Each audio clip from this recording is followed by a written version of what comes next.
In this video, we look at something you don't see anymore. This old-school type of fighter, built from discipline, not hype. A man who trained like pain was part of breakfast, who smiled through exhaustion, who never showed emotion. Gennady Golovkin, the machine from Kazakhstan, the last of the Soviet-bred killers. His training wasn't about comfort, it was about control. It wasn't about looking strong, it was about becoming unbreakable. Every run, every round, every rep had one purpose: to build a fighter who could take your best shot and keep walking forward. That's why they called him Triple G. Not for flash, but for force, for grit, for granite. That was the Soviet way, the system that valued discipline over charisma, endurance over excitement. They didn't train you to perform, they trained you to survive. And Golovkin survived everything: the cold mornings, the endless drills, the weight of expectation. He became a product of that philosophy. Emotionless, efficient, unstoppable. A machine built in human form. Golovkin wasn't born in luxury. He came from the old world. From the cold gyms of Karaganda, where fighters trained in silence, where gloves smelled like leather and blood, and where every punch thrown had to mean something. There were no air-conditioned facilities, no fancy machines, just iron discipline, cold air, and repetition. He was a student of the Soviet boxing system, one of the most demanding ever built.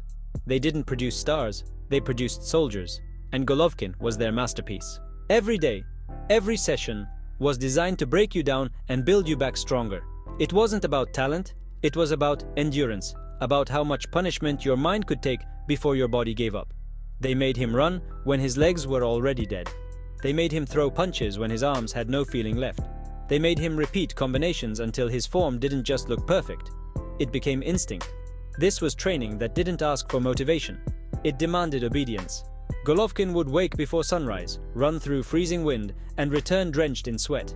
He didn't need a camera or a quote, he needed the road. Those early mornings built the engine that never quit. His road work was relentless.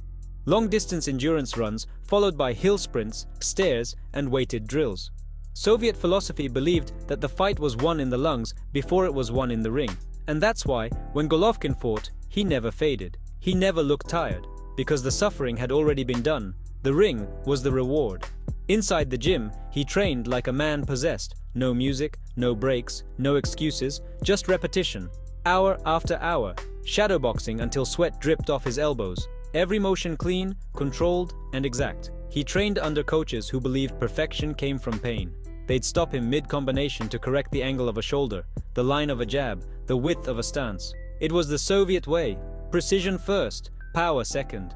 You earned your right to hit hard only after you learned how to move right. And that's what made Golovkin different. Every punch he threw was efficient, short, sharp, devastating. His jab wasn't a setup, it was a weapon.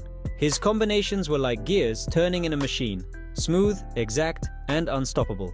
He didn't just fight to win, he fought to dominate through control. But what made Golovkin a legend wasn't only his technique, it was his chin. That granite, unbreakable chin. The kind that could take world-class power shots and not even blink. And that wasn't luck. That wasn't genetics. That was built, piece by piece, through years of conditioning that most fighters today wouldn't survive. In the old Soviet camps, chin training was sacred. They believed durability could be strengthened, not just gifted. Fighters would do endless neck bridges, resistance pulls, and head movements with tension. Golovkin took it even further. He'd do hundreds of neck extensions every day, roll his head against weighted pressure, and build the muscles that absorbed impact. He trained to stay calm when hit, to see through the chaos, to remain present even when the body screamed to shut down. That's what made him dangerous. Not just his power, but his peace. When others panicked, Golovkin stayed composed, eyes locked, pressure constant. Every sparring session was war. Golovkin sparred with bigger men, light heavyweights and cruisers, and he never took a backward step. His gym wars were legendary, not because he wanted to hurt people, but because he wanted to feel how much he could endure, to test his limit until there wasn't one left.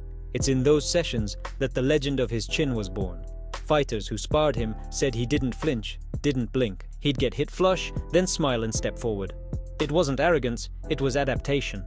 He was training his mind to override pain, to treat impact as data, not danger.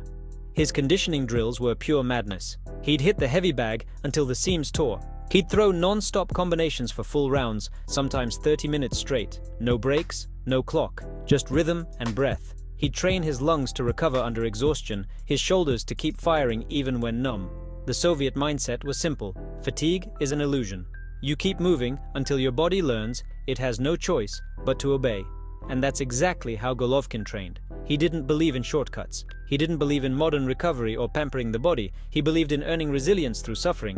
If you could survive the work, you could survive the war. And that's why when Golovkin stepped into the ring, he carried a calmness that felt supernatural. While others showed emotion, Golovkin's face was still. He looked like a man clocking in for his shift. Because to him, fighting was routine. He had already fought himself every morning, every night for decades. There was no chaos, only calculation. He was the definition of discipline. He didn't talk trash, he didn't chase drama, he just worked. The kind of fighter that made silence look powerful. Every time he fought, he carried the entire Soviet philosophy into the modern era. That fighting is science, that greatness is built in repetition, not motivation. When he walked opponents down, it wasn't just aggression, it was psychological warfare. That slow, steady pressure, that stalking rhythm, it came from the old Soviet ring control system. You cut off angles, you dictate space. You make the opponent feel trapped without realizing it. Golovkin didn't need to run at you. He let you run out of room. He didn't throw wild punches. He threw punches with purpose. Every jab was a message, every hook was a lesson. And by round 6, most men had already learned the truth. There was no escape. He was built for attrition, mentally and physically. Even as he aged, his body never broke down the way others did. Because his foundation was built on simplicity. No overtraining, no fragile routines. Just raw, efficient work done consistently over years. He didn't train for hype, he trained for longevity, and that's the difference between modern athletes and old-school warriors. The new generation wants results, the old one wanted mastery. Golovkin represented the last of that generation. The fighters who trained to survive anything, who saw the gym as a battlefield, and who believed suffering was sacred. You can see it in his demeanor, that stone-cold expression, that quiet walk to the ring. That absence of fear. It wasn't acting, it was habit. When you faced yourself in exhaustion for decades, no man in front of you can scare you. He once said, "Big drama show." But the real drama wasn't in the ring. It was in the grind, the unseen hours, the discipline no camera captured, the way he treated every day like fight night. And even when his career slowed down, even when the world moved on to newer faces, Golovkin remained the same. Same rhythm, same control, same composure. Because true fighters don't age in spirit, they just evolve. When you watch him fight, you're not just seeing a boxer, you're seeing an echo of an era. The last remnant of the Soviet system, where toughness was taught, not inherited, where greatness was earned, not gifted. Today, boxing is filled with athletes, but Golovkin was a craftsman, a worker, a soldier of repetition, the type who could train in silence and still echo through history. He proved that strength isn't about muscles, it's about mind. That endurance isn't about genetics, it's about grit. And that a granite chin isn't born, it's built, one painful repetition at a time.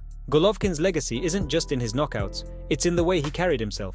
Calm, relentless, disciplined. He reminded the world what old school really means, that being built different isn't a phrase, it's a lifestyle. He came from the cold, trained through the pain, and stood tall through every storm. And even now, when the gloves hang and the lights fade, his name still carries weight. Not because he talked, but because he walked through everything. The last Soviet machine, the man with the granite chin, the reminder that the hardest steel is still forged in fire. Because in the end, Golovkin wasn't chasing records. He was chasing greatness through suffering.